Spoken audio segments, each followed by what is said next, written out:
600년 전 동양의 작은 나라에서 상상도 못한 일이 벌어졌습니다. 기생의 아들, 노예 신분의 남자 하나가 세계를 앞선 자동화 시스템을 설계했다면 믿으시겠습니까? 그 이름은 역사에서 사라졌고 그의 발명품은 200년 넘게 세상을 움직였습니다. 그리고 지금 미국의 은퇴 기술자가 그 잊힌 천재의 시간을 다시 깨우고 있습니다. 도대체 무슨 일이 있었던 걸까요? 지금부터 그 놀라운 이야기 시작합니다. 본격적인 이야기 들어가기 전에 잠시만요. 장영실에 대한 여러분의 생각을 댓글에 작성해주세요. 또한 이야기 들으시면서 기대가 되신다면 구독, 좋아요로 함께해주세요. 저는 프랭크 해밀턴입니다.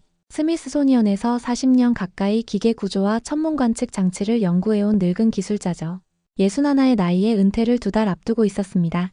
나사에서 위성 시간 측정 장치 개발 프로젝트를 실패한 이후로는 조용히 박물관 일만 해왔는데 갑자기 한국에서 초청이 왔습니다. 공항을 나서자 서울의 차가운 바람이 얼굴을 때렸습니다. 2월의 서울은 생각보다 춥더군요. 지구 반대편까지 날아온 이유가 고작 물시계 하나 때문이라니. 솔직히 시간 낭비라는 생각이 들었죠. 프랭크, 여기야. 오웬 로이드. 30살 때부터 같이 일했던 동료였습니다. 이제는 중국과 기술 교류 사업을 하는 회사 대표가 되어 있었죠. 나사 프로젝트가 실패했을 때 제 방법론을 공개적으로 비판했던 사람이기도 했습니다. 차 안에서 오웬은 태블릿을 꺼내 자료를 보여줬습니다. 낡은 그림 몇 장과 한자로 빽빽이 적힌 문서들이었죠. 자경루라고 하는데 15세기에 만들어진 물시계야. 한국 정부가 이걸 복원하는데 엄청난 돈을 쏟아붓고 있어. 그래서 물시계는 기원전부터 있었잖아. 이집트, 바빌론, 중국 다 있었어. 제가 시큰둥하게 말했습니다. 그냥 중국 물시계 따라 만든 거 아니야? 동아시아는 다 중국 문물을 베껴왔잖아. 일본도 그렇고 한국도 마찬가지고. 독창성이라곤 찾아볼 수 없는 문화권이지. 오웬이 크게 웃었습니다. 바로 그거야. 나도 그렇게 생각해. 근데 한국 사람들은 자기들이 독창적으로 만들었다고 우기더라고. 세계 최초의 자동 기계 장치라나 뭐라나. 웃기지 않아? 중국에 물시계가 있었는데 뭐가 최초야. 저는 고개를 끄덕였습니다. 동양의 과학기술은 대부분 중국에서 시작됐죠. 화약, 나침반, 인쇄술, 종이. 모든 게 중국이 원조였습니다. 작은 주변국이 뭘 독창적으로 만들었다는 건 과장일 가능성이 컸죠. 다음 날 아침 국립고궁박물관으로 향했습니다. 건물은 경복궁 바로 옆에 있었죠. 입구에서 한 40대 후반의 여성이 기다리고 있었습니다. 박정훈입니다. 이곳 책임 큐레이터예요. 장영실 자료를 30년간 연구해왔죠. 프랭크 선생님이시죠? 반갑습니다. 그런데 자경로 자료부터 볼 수 있을까요? 제가 시간이 많지 않아서. 자료요? 저는 말보다 실물을 먼저 보여드리려고 했는데요. 백문이 불여일견이라고 하잖아요. 박 큐레이터는 저를 특별 보관실로 이끌었습니다. 그리고 거대한 모형 앞에 섰죠. 여기 있습니다. 1434년 세종 16년에 완성된 자경루의 복원 모형입니다. 높이가 3m는 넘어 보이는 목조 구조물이었습니다. 저는 천천히 주위를 돌며 관찰했죠. 크고 작은 파수호 4개, 원통형 수수호 2개, 그리고 복잡하게 연결된 관들.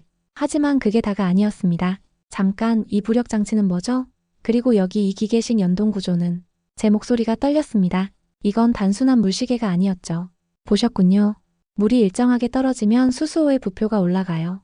그 위에 잣대가 정확한 눈금에 닿으면 방목이라는 지렛대 장치가 작동하죠. 그러면 쇠구슬이 제어된 통로로 굴러떨어져요. 박 큐레이터가 설명을 이어갔습니다. 구슬이 동판을 치면 그 동력이 전달되어 나무 인형 3개가 종, 북, 징을 자동으로 칩니다. 동시에 12지신 인형이 팻말을 들고 나와 시간을 시각적으로도 알려주고요. 아날로그 물시계와 디지털 15장치의 결합이라고 할 수 있죠. 저는 머릿속으로 메커니즘을 그려봤습니다. 수력, 부력, 중력, 지렛대 원리가 완벽하게 조합된 자동화 시스템이었죠. 중국 물시계는 단순히 물높이로 시간을 읽는 수준이었지만 이건 차원이 달랐습니다. 최근 김종성 교수의 2022년 연구를 보셨나요? 박 큐레이터가 논문을 꺼냈습니다. 방목의 구조에 대한 새로운 가설이에요. 구슬이 단순히 자유낙하하는 게 아니라 제어된 자유낙하와 미리 형성된 통로를 통해 이동한다는 거죠. 3D 모델링으로 검증까지 했답니다. 저는 논문을 훑어봤습니다. 15세기에 이미 시스템적 사고와 정밀 제어 개념을 구현했다는 내용이었죠. 중국 것과는 완전히 다르네요. 제 입에서 저도 모르게 감탄이 흘러나왔습니다. 네, 맞습니다. 중국과 아라비아의 물시계를 비교 연구해서 완전히 새로운 방식으로 결합한 거예요.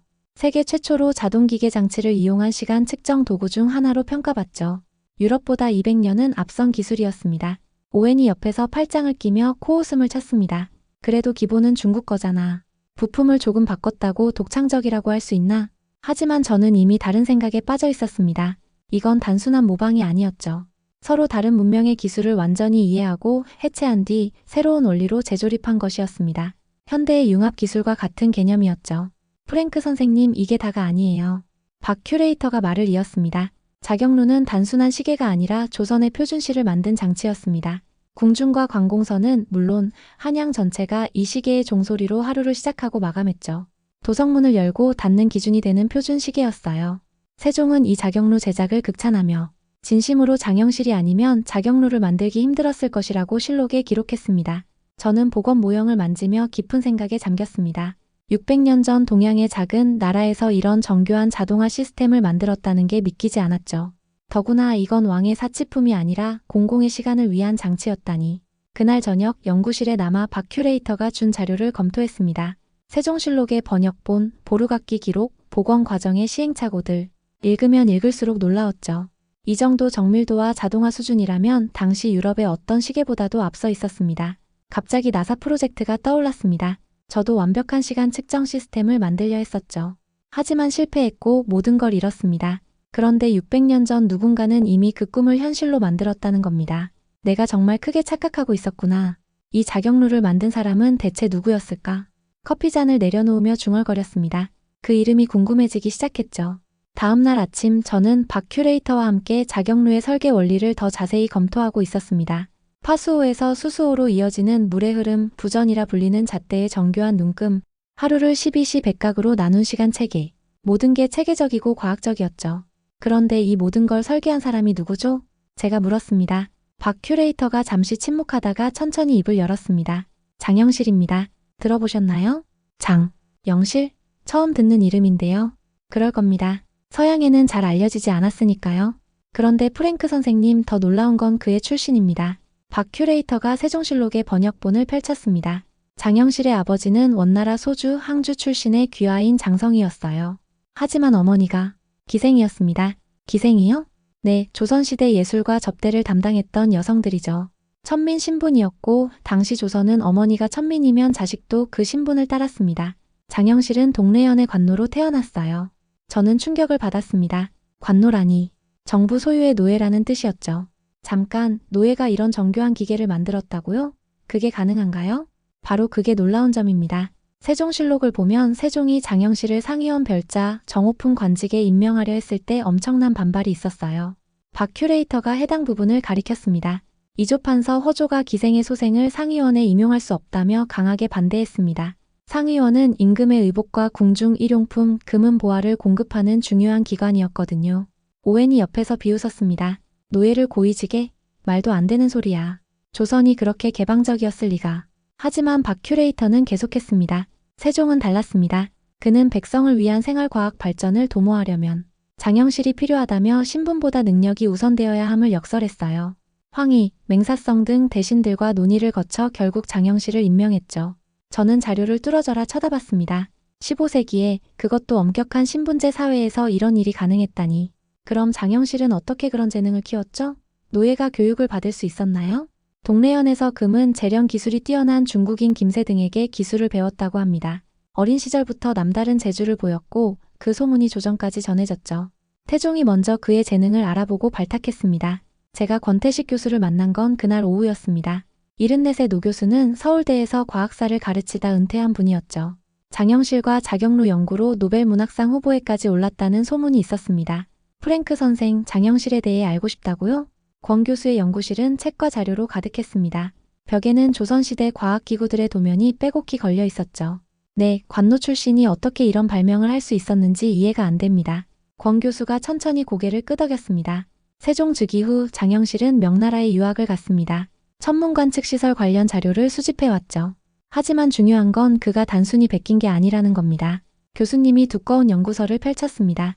보세요. 중국의 혼천이는 천체 운행 관측이 주목적이었습니다. 하지만 장영실이 제작한 혼천이는 정교한 동력 장치를 이용해 천체의 운행을 재현하면서 동시에 시간을 알려주는 시계 기능까지 가졌어요. 융합이군요. 정확합니다. 자격루도 마찬가지예요. 중국과 아라비아의 물시계를 비교 연구해서 새로운 형태로 만들었죠. 이건 개방적 학습과 자주적 개발이 결합된 진정한 혁신입니다. 오웬이 팔짱을 끼고 말했습니다. 그래도 기생의 아들이 정오품 관직까지 양반들이 찢어 죽였어야 정상 아닌가? 권 교수가 잔잔히 웃었습니다. 그래서 세종이 위대한 거죠. 세종실록을 보면 세종이 장영실을 얼마나 아꼈는지 알 수 있습니다. 진심으로 장영실이 아니면 자격루를 만들기 힘들었을 것이라고 직접 말했고 장영실의 공교한 솜씨와 똑똑한 성품을 여러 번 칭찬했습니다. 교수님이 실록의 한 대목을 가리켰습니다. 여기 보세요. 세종은 장영실을 하늘을 다루는 자라고 불렀습니다. 천문역법은 제왕의 학문이었는데 천민 출신이 그걸 다룬다는 건 파격 중의 파격이었죠. 저는 깊은 생각에 빠졌습니다. 미국에서도 인종차별이 있었지만 15세기 조선의 신분제는 그보다 훨씬 엄격했을 텐데 그런 사회에서 노예가 왕의 신임을 받고 최고의 과학자가 되었다니. 그런데 왜 세종은 그렇게 과학에 집착했죠? 제가 물었습니다. 권 교수가 창밖을 바라보며 말했습니다. 애민정신이었습니다. 당시 조선은 중국 달력을 쓰고 있었는데 베이징 기준이라 우리나라와 맞지 않았어요. 심한 경우 중국 달력의 일식이 조선에서는 일어나지 않기도 했죠. 농업국가에서 정확한 절기를 모른다는 건 재앙이었습니다. 그래서 독자적인 과학이 필요했군요. 맞습니다. 임금은 하늘을 대신해 백성을 다스리는 존재였으니 정확한 하늘의 시간을 알려주는 건 통치 능력의 증명이기도 했고요. 세종은 백성의 삶을 실질적으로 개선하려 했고 그 도구가 바로 과학이었습니다. 저녁 무렵 저는 호텔 바에서 위스키를 마시며 오늘 들은 이야기를 정리했습니다. 기생의 아들이 왕의 시간을 만들었다.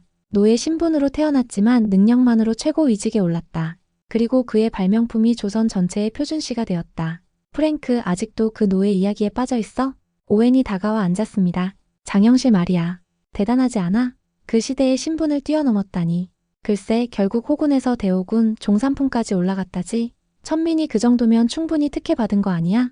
하지만 저는 고개를 저었습니다. 이건 단순한 특혜가 아니었죠. 세종과 장영실의 만남은 진정한 능력주의가 무엇인지, 리더십이 어떻게 혁신을 이끌어내는지 보여주는 역사적 사례였습니다. 창밖으로 서울의 야경이 반짝였습니다. 현대의 불빛들 사이로 600년 전 한 천재의 그림자가 어른거리는 것 같았죠. 기생의 아들이 만든 시계가 왕국의 시간을 움직였다. 그 역설이 제 마음을 뒤흔들었습니다. 자격루 복원 작업이 한창인 현장을 방문한 건 한국 도착 사흘째였습니다. 박 큐레이터는 저를 복원팀의 작업실로 안내했죠. 거대한 공간에는 자격루의 부품들이 조립되고 있었습니다. 프랭크 선생님 이걸 보세요. 박 큐레이터가 태블릿으로 3D 모형을 띄웠습니다.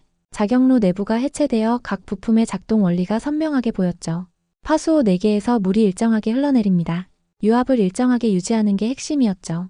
그 물이 수수호로 들어가면 부전, 즉 잣대가 떠오릅니다. 하루를 12시 100각으로 나눈 정밀한 눈금이 새겨져 있어요. 저는 화면을 확대해 자세히 들여다봤습니다. 단순해 보이지만 엄청나게 정교한 시스템이었죠. 잣대가 특정 높이에 도달하면 방목이라는 지렛대 장치를 건드립니다. 그러면 쇠구슬이 떨어지는군요. 제가 끼어들었습니다. 박 큐레이터가 고개를 끄덕였죠.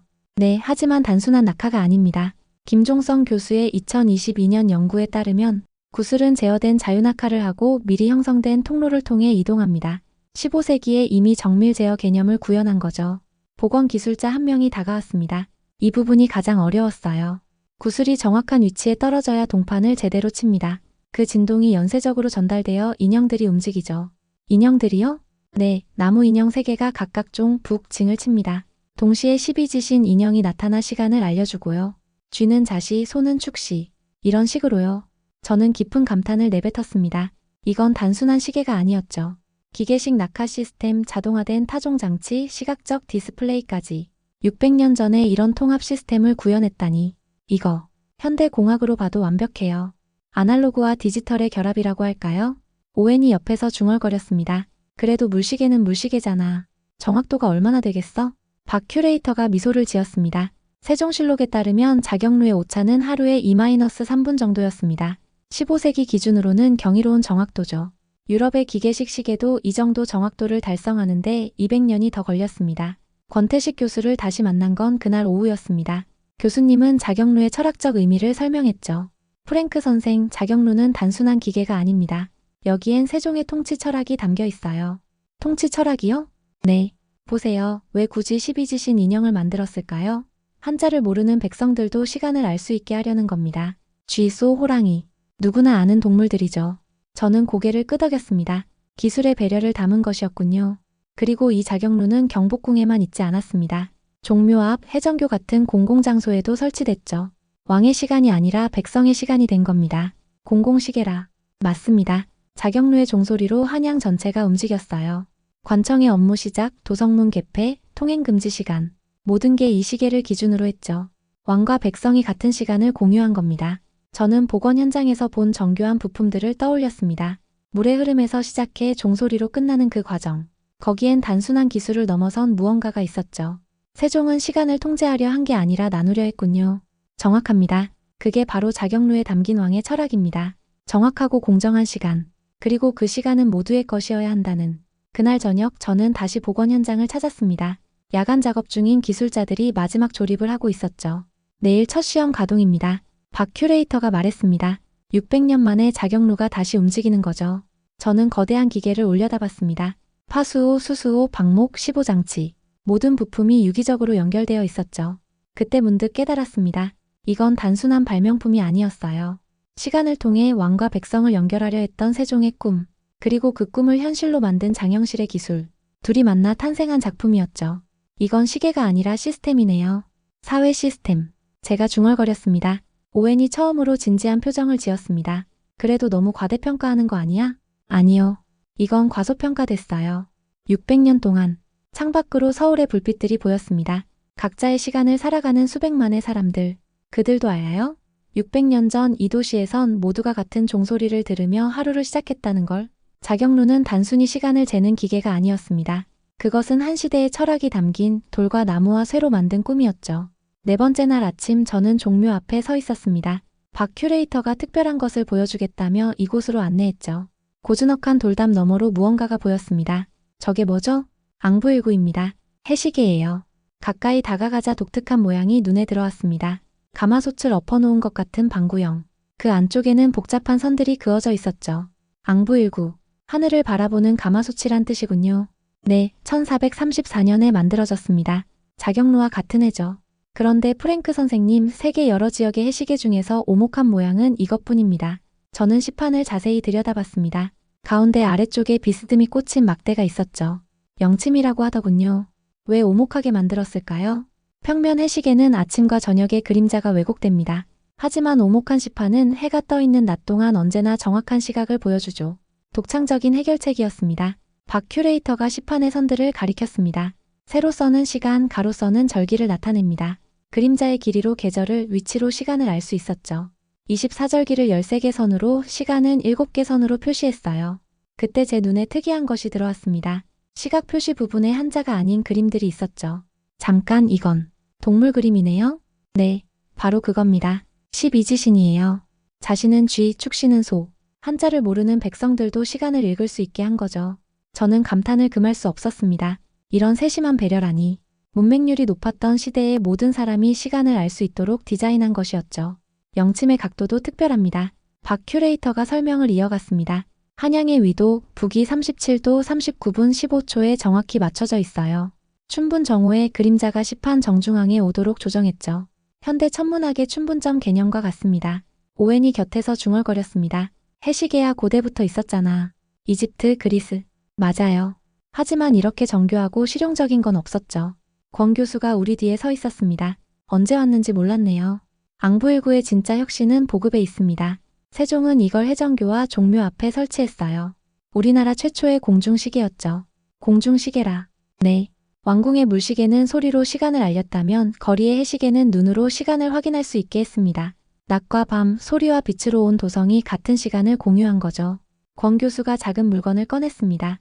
이건 현주일구 복제품입니다. 휴대용 해시계죠. 구슬을 매달아 수평을 잡고 지남침으로 방향을 맞춰 사용했어요. 천평일구도 있었고요. 저는 손바닥만 한 기구를 들여다봤습니다. 현대의 휴대용 시계처럼 개인이 가지고 다닐 수 있었다니. 1437년에 제작됐습니다. 장영실이 만들었죠. 고정식에서 휴대용까지 완벽한 시간 시스템을 구축한 겁니다. 박 큐레이터가 앙부일구로 다시 시선을 돌렸습니다. 보세요. 지금도 작동합니다. 정말이었습니다. 영침의 그림자가 시판 위에 선명하게 드리워져 있었죠. 오전 10시를 가리키고 있었습니다. 제 손목시계와 정확히 일치했어요. 600년 전 기술이 아직도 과학의 원리는 변하지 않으니까요. 권 교수가 말했습니다. 앙부일구는 단순히 기술적 우수성을 넘어섭니다. 이건 백성 누구나 쉽게 이용할 수 있도록 설계된 거예요. 세종의 민본주의가 과학기술에 구현된 겁니다. 저는 앙부일구를 둘러싼 돌담을 바라봤습니다. 수백 년 동안 이곳을 지나간 사람들이 이 해시계로 시간을 확인했겠죠. 양반이든 평민이든 그를 아는 사람이든 모르는 사람이든 과학이 특권층의 전유물이 아니었군요. 바로 그겁니다. 조선의 과학은 왕실의 장식품이 아니라 백성의 삶을 개선하는 도구였어요. 그날 오후 저는 국립고궁박물관에서 앙부일구 원본을 봤습니다. 청동으로 만들어진 우아한 곡선, 정교한 눈금들, 실용성과 아름다움을 동시에 갖춘 작품이었죠. 장영실은 예술가이기도 했네요. 제가 중얼거렸습니다. 과학과 예술, 기술과 철학을 하나로 융합한 거죠. 박 큐레이터가 동의했습니다. 저녁 무렵 저는 호텔 라운지에서 오늘 본 것들을 정리했습니다. 자경루가 시간의 소리였다면 앙부일구는 시간의 빛이었죠. 두 발명품이 함께 조선의 표준시를 만들었습니다. 여전히 감명받았어? 오웬이 다가왔습니다. 오웬, 이건 정말 다르네. 기술 자체도 뛰어나지만 그걸 사용하는 방식이 모두를 위한 과학이었어. 글쎄, 과장 아닐까? 하지만 저는 확신했습니다. 앙부일구의 12지신, 공공장소 설치, 휴대용 버전까지 모든 게 계획적이고 체계적이었죠. 창밖으로 지는 해가 보였습니다. 저 태양의 움직임을 읽어 시간을 만든 장영실. 그는 단순한 기술자가 아니라 백성을 생각하는 과학자였습니다. 다섯째 날 권태식 교수가 저를 특별한 곳으로 안내했습니다. 서울 기상청 지하에 있는 작은 전시실이었죠. 그곳엔 놀라운 것이 있었습니다. 이게 치국이입니까? 네, 정조시대의 치국이 원본입니다. 현존하는 가장 오래된 것 중 하나죠.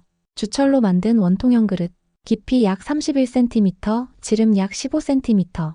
단순해 보이지만 그 안에는 과학적 혁신이 담겨 있었습니다. 치국이가 세계 최초라고 들었는데요. 제가 조심스럽게 물었습니다. 권 교수가 고개를 저었죠. 아닙니다. 기원전 500년 고대 그리스에도 비슷한 도구가 있었어요. 하지만 치국이의 진정한 가치는 최초가 아니라 시스템에 있습니다. 시스템이요? 네. 단순한 빗물바지가 아니라 세계 최초로 국가 단위로 표준화된 기상 측정 기구였죠. 이탈리아 카스텔리의 강우량 측정기보다 200년 앞섰습니다. 박 큐레이터가 세종실록을 펼쳤습니다. 1441년 4월 29일 기록입니다. 세자 훗날 문종이 가뭄을 걱정하며 비가 올 때마다 땅을 파서 젖은 깊이를 확인했대요. 하지만 지질마다 달라 정확하지 않았죠. 그래서 치국이를 만든 거군요. 네. 실록엔 세종이 아이디어를 내고 문종이 고안했다고 나옵니다. 장영실이 제작을 담당했고요.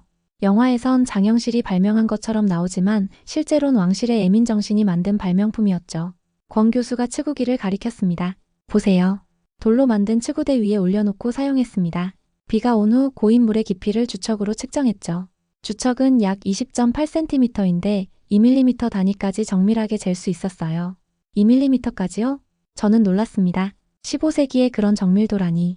더 놀라운 건 이제부터입니다. 박 큐레이터가 지도를 펼쳤습니다. 1442년부터 서울의 서운관과 전국 팔도에 같은 규격의 치구기와 주척이 설치됐어요.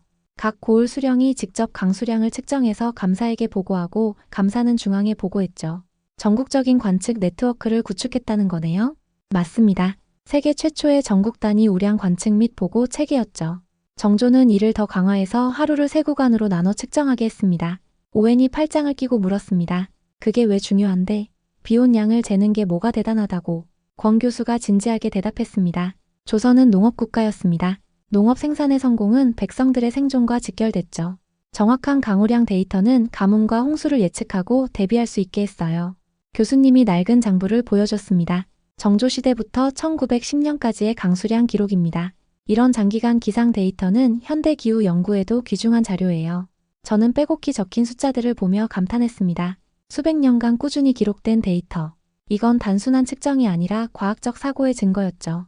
치국이 발명의 배경도 특별합니다. 박 큐레이터가 말을 이었습니다. 세종과 문종은 백성의 고통을 직접 보고 느꼈어요.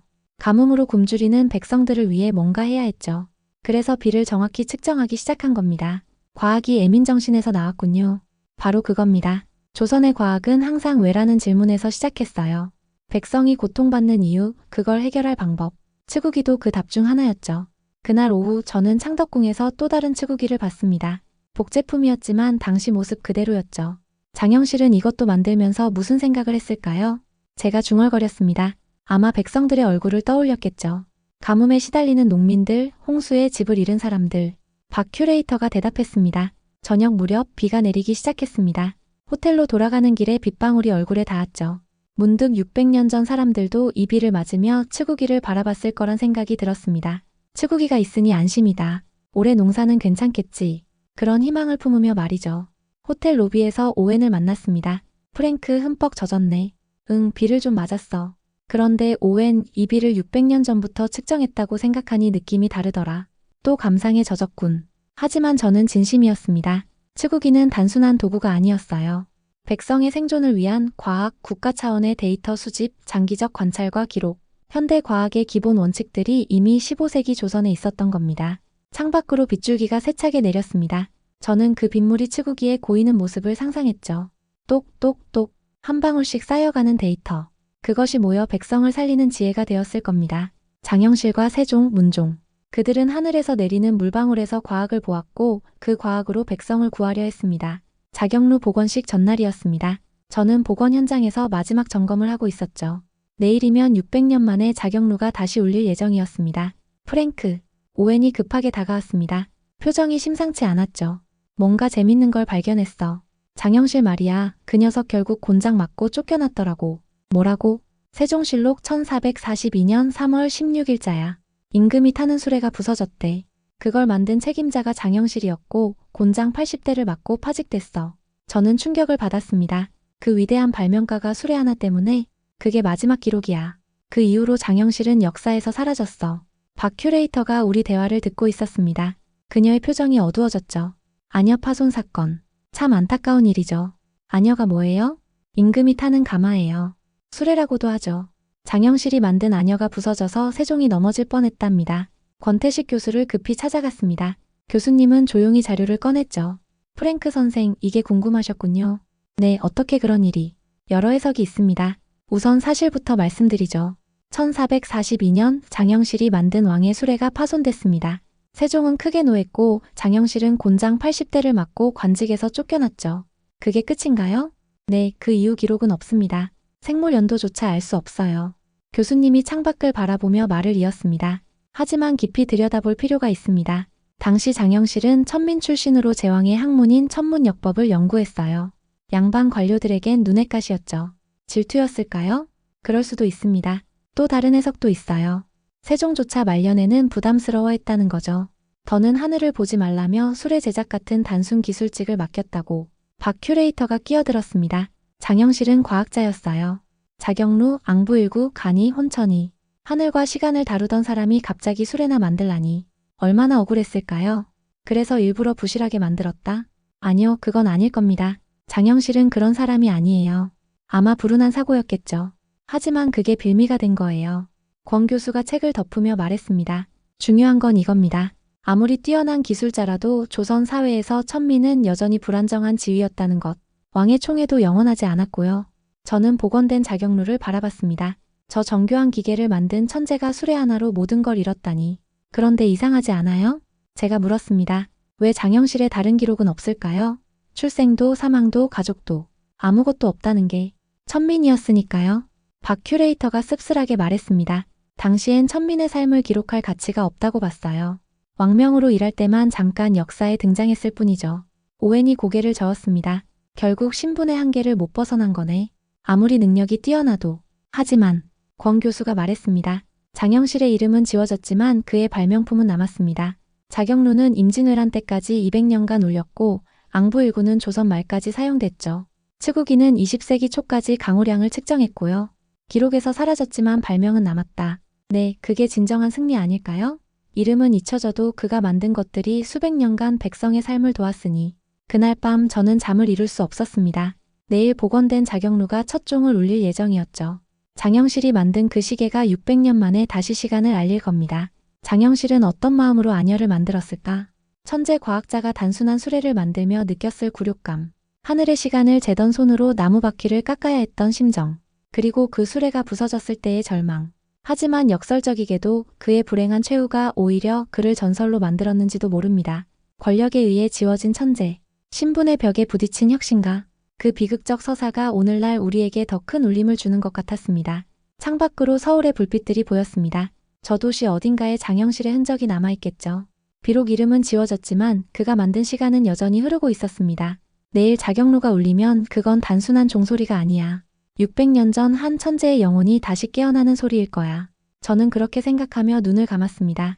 복원식 당일 아침이었습니다. 경복궁 내 특별 전시관은 이미 사람들로 붐볐죠. 정부 관계자, 학자들, 언론인들이 모여 있었습니다. 그리고 그 중앙에 복원된 자경루가 위험 있게 서 있었습니다. 프랭크 선생님, 마지막 점검 한 번 더 하시죠. 복원팀 수석 엔지니어가 다가왔습니다. 저는 고개를 끄덕이고 자경루로 다가갔죠.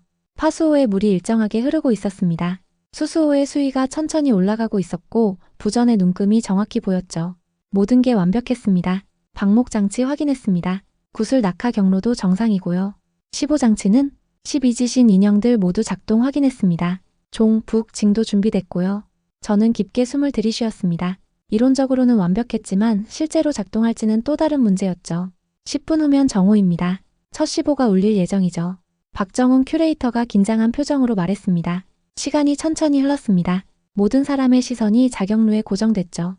수수호의 물이 점점 차올랐고 부전이 상승했습니다. 그때였습니다. 부전의 끝이 방목을 건드렸습니다. 잠시의 정적 후 또르르 쇠구슬이 굴러떨어지는 소리가 들렸습니다. 모두가 숨을 죽였죠.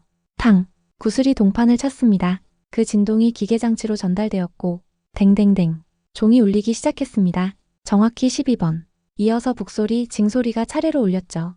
그리고 마지막으로 12지신 중 말 인형이 나타나 오시라고 적힌 팻말을 들어 올렸습니다. 전시관에 박수가 터져나왔습니다. 저도 모르게 눈시울이 뜨거워졌죠. 600년 만입니다. 권태식 교수가 제 옆에서 중얼거렸습니다. 장영실의 시계가 다시 울렸어요. 저는 자경루를 바라보며 생각했습니다. 이건 단순한 복원이 아니었죠. 잊혀진 천재를 다시 불러낸 것이었습니다. 보셨죠? 김종성 교수의 가설이 맞았어요. 복원팀 엔지니어가 흥분해서 말했습니다. 구슬에 제어된 낙하, 미리 형성된 통로. 15세기에 이미 현대적 자동화 개념이 있었던 겁니다. 오웬도 이번엔 할 말을 잃은 듯 했습니다. 인정할게. 이건 정말 놀라운 기술이야. 복원식 연설이 시작됐습니다. 문화재청장이 마이크를 잡았죠. 오늘은 역사적인 날입니다. 600년 전 장영실이 만든 자경루가 다시 시간을 알리기 시작했습니다. 이는 단순한 문화재 복원이 아닙니다. 우리 선조들의 과학 정신을 되살리는 일입니다. 이어서 박 큐레이터가 자경루의 의미를 설명했습니다. 자경루는 조선의 표준시였습니다. 왕과 백성이 같은 시간을 공유했죠.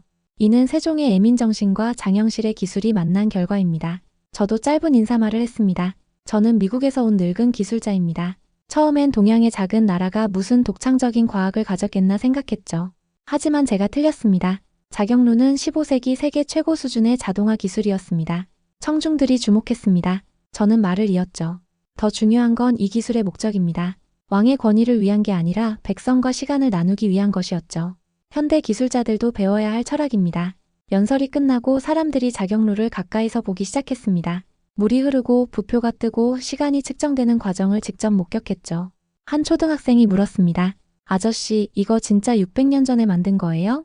응, 장영실이라는 천재 과학자가 만들었단다. 와, 대박. 컴퓨터도 없었는데 어떻게 만들었어요? 저는 미소를 지었습니다. 머리와 손, 그리고 백성을 생각하는 마음으로 만들었지. 오후가 되자 자경루는 다시 종을 울렸습니다. 미시, 양의 시간이었죠.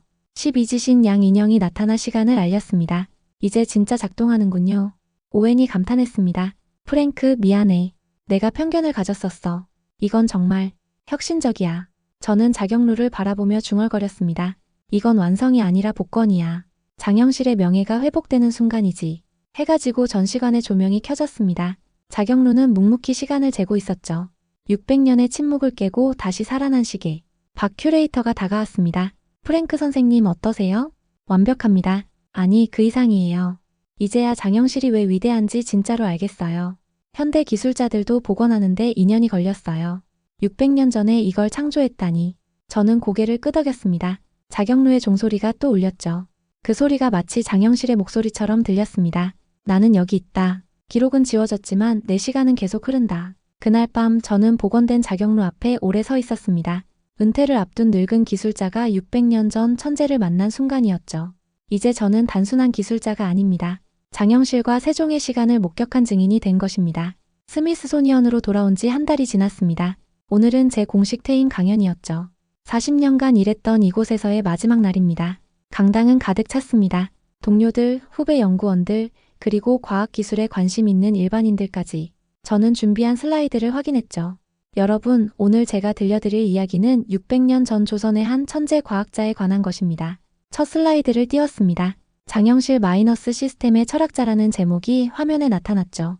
장영실. 여러분 대부분은 처음 듣는 이름일 겁니다. 하지만 15세기에 그가 이룬 과학적 성취는 놀랍습니다. 자경루의 사진이 나타났습니다. 청중들이 집중하기 시작했죠. 1434년 장영실은 세계 최초의 자동 기계 장치를 이용한 물시계를 만들었습니다. 물의 흐름, 부력, 중력, 지렛대 원리를 완벽하게 결합한 시스템이었죠. 최근 연구에 따르면 제어된 자유낙하와 정밀 제어 개념이 이미 구현되어 있었습니다. 한 젊은 연구원이 손을 들었습니다. 15세기에 그런 게 가능했나요? 네, 저도 믿기 어려웠습니다. 하지만 직접 복원 과정을 지켜봤어요. 현대 엔지니어들도 2년이나 걸렸죠. 다음 슬라이드. 앙부19가 나타났습니다. 같은 해 만들어진 앙부19입니다. 세계에서 유일한 오목 해시계죠. 더 놀라운 건 한자를 모르는 백성들을 위해 12지신으로 시각을 표시했다는 겁니다. 청중들이 웅성거렸습니다. 그런데 왜 우리는 이런 놀라운 발명가를 몰랐을까요? 제가 물었습니다. 잠시 침묵이 흘렀죠. 장영실은 기생의 아들, 관노 출신이었습니다. 15세기 조선의 엄격한 신분제 사회에서 노예였죠. 하지만 세종대왕은 그의 능력만을 보고 정오품 관직에 임명했습니다. 측우기 사진을 띄웠습니다. 1441년 세계 최초의 국가 단위 표준화된 강우량 측정 시스템이 만들어집니다. 단순한 빗물바지가 아니에요. 전국에 같은 규격으로 설치하고 2mm 단위까지 측정해 중앙에 보고하는 체계였죠.